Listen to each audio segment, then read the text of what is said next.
관심을 모았던 제외투표, 결과는 253개 선거구에서 1개 선거구만 빼고 이재명 후보가 압승을 했습니다. 역대 최대인 79.5%의 투표율을 기록했던 이번 대선의 첫 투표였던 재외국민 투표. 김문수 후보가 이긴 선거구도 해외에 많이 나가 있는 서울 강남구가 아니라 경남 의령군. 전산이 실수했다는 말까지 나왔습니다. 재외국민 투표율이 지나치게 높게 나오자 이때부터 부정선거론이 나오기 시작했습니다. 왜냐하면 재외투표함은 시작에서 개표까지 감시가 제대로 이루어지기 어렵기 때문입니다. 투표율은 79.5%로 역대 최대치가 나왔습니다.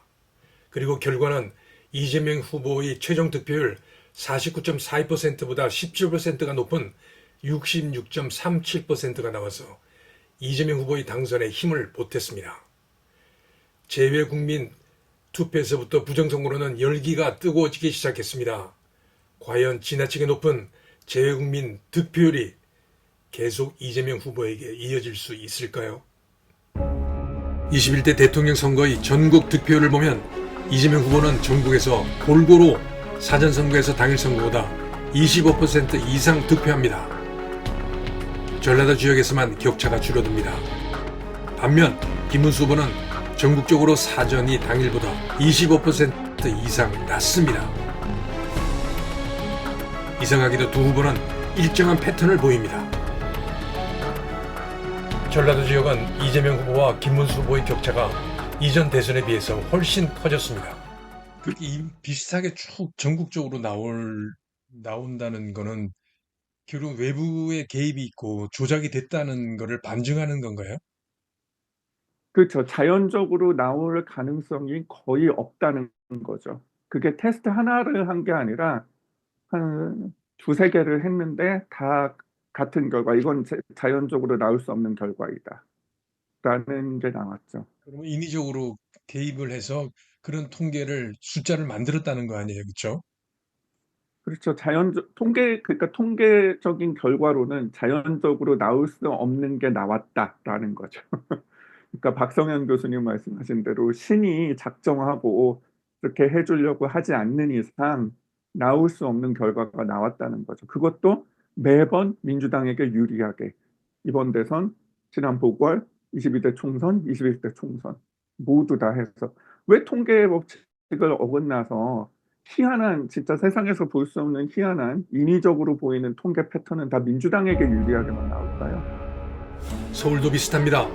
서울은 이재명 후보가 거의 30% 가까이 사전이 당일보다 높습니다. 일정한 패턴을 보입니다. 인구가 많은 지역에서 이렇게 격차가 커지면 표 차이가 많이 날 수밖에 없습니다. 반면 김문수 후보는 28% 이상 사전선거 득표율이 당일보다 낮습니다. 지난 대선에서는 이재명 후보가 10% 높았습니다. 이번 대선이 3배 가까이 높습니다. 보수의 텃밭이라는 강남을 놓고 보면 32%로 차이가 더 커집니다. 심지어 압구정동, 대치동, 청담동에서도 이재명 후보가 압승을 합니다. 이해하기가 힘듭니다. 반면 김문수 후보는 강남의 각 동에서 사전이 33%나 낮습니다. 희한한 결과가 나옵니다. 지난 대선보다 3배 가까이 이재명 후보가 이깁니다. 지난 20대에서도 이재명 후보가 강남의 모든 동에서 사전이 당일보다 11% 이상 높은 이상한 현상이 벌어졌었습니다. 그러니까 당일 선거는 자연스럽게 그게 그 올바른 패턴이다라고 통계적으로 검증이 되고, 사전 선거는 이거는 통계적으로 나올 수 없는 수치다라고 퍼뮤테이션 테스트에서 값이 나와요. 근데 그게 제가 거기만 해본 게 아니라 그 강남구뿐만 아니라 모든 구를 다 했고요.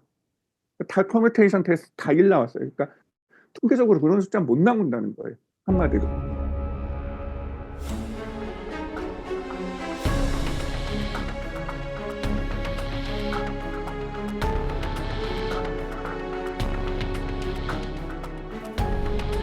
더 희한한 것은 이재명, 김문수 후보는 대수의 법칙이 완전히 깨졌는데 이준석 후보는 사전 당일 득표율이 비슷해서 대수의 법칙에 충실했다는 것.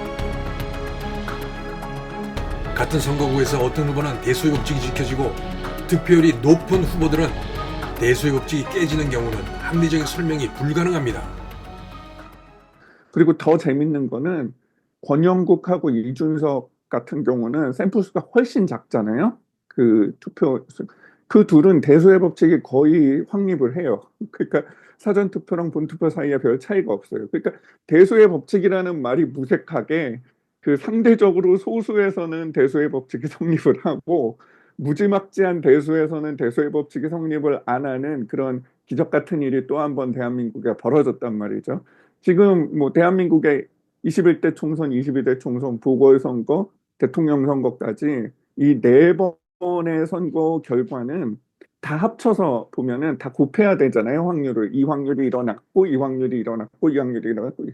이건 한 우주 10번 태어나고 오늘날까지 매일매일 로또 1등할 당첨보다 더 낮은 확률에 진짜 신이 작정을 하고 부활시켜주지 않는 한, 죽은 사람 부활시켜주지 않는 한 이런 선거 결과가 이렇게 연속적으로 계속해서 나타나긴 힘들고요.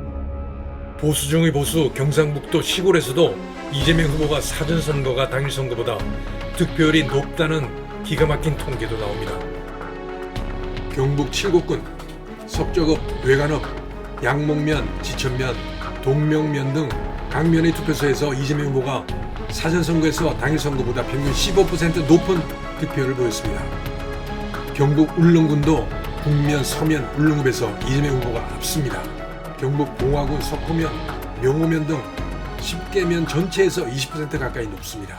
그 경상북도 소위 이제 보수적이라고 하는 강남보다 더 보수적이라는 경상북도도 몇 군데 군을 갖다 해봤어요.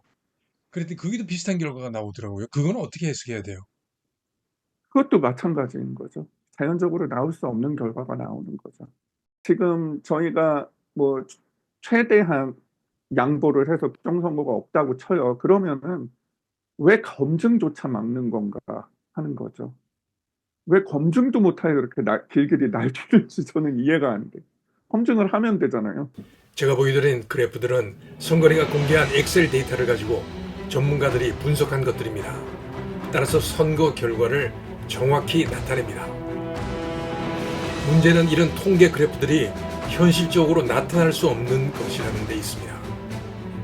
즉 자연적으로 선거에 의해서 만들어진 것이 아니라 외부 세력이 개입해서 전산적으로 만들어낸 통계일 가능성이 높다는 것입니다. 좀 더 쉽게 말씀드리면 사람들이 선거를 통해서 만들어진 통계가 아니라 조작에 의해 만들어졌다는 겁니다. 그렇지 않으면 저런 통계가 나오기 어렵다는 것입니다. 결국 선관위는 이런 통계가 전산 조직에 의해서 만들어진 것이 아니라는 것을 입증하려면 통합선거인인 명부를 공개해서 공개검증을 받는 수밖에 없습니다. 공개를 해서 선거인 속 명부 속의 사전선거 투표자 숫자와 선관위 발표 숫자가 맞는지 확인하고 명부 속의 사전 투표자가 실제 투표를 했는지 일일이 확인을 하면 됩니다. 그래서 맞으면 조작이 아니고 부정선거가 아니고 국민의 선택에 의한 것이었다는 것이 밝혀지는 것입니다.